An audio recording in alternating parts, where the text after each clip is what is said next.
Ngayong araw mga ka-farmers, ito po yung ano natin, pinapa-air dry natin na beans ng Royal Cocoa Farm. Nandito, pinapa-air dry muna natin dito sa farm lang kasi para kuan. At saka pag na-air dry na siya, doon na ibibilad sa ano facilities namin sa may kuan factory. Ito po. Bali, ang ano nito is bali 25 na bimig na sako po ang biniyak namin dito. Tapos ito yung kuan, resort nung kuan.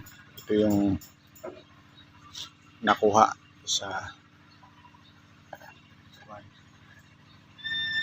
Out of 25, ito po yung nakuha natin. Ayan po.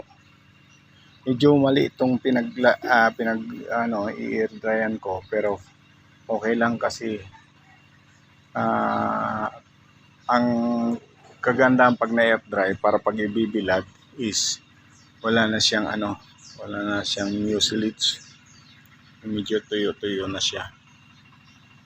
Kasi pag hindi natin i-air dry, pag ibibilad mo, magdidikit-dikit yan.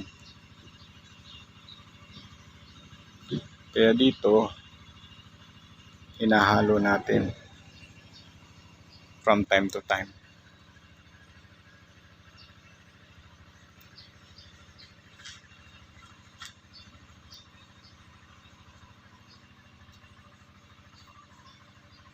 Kaya ito ang medyo kulang pa tayo sa facilities, pero although may kasabihan na may remedyo.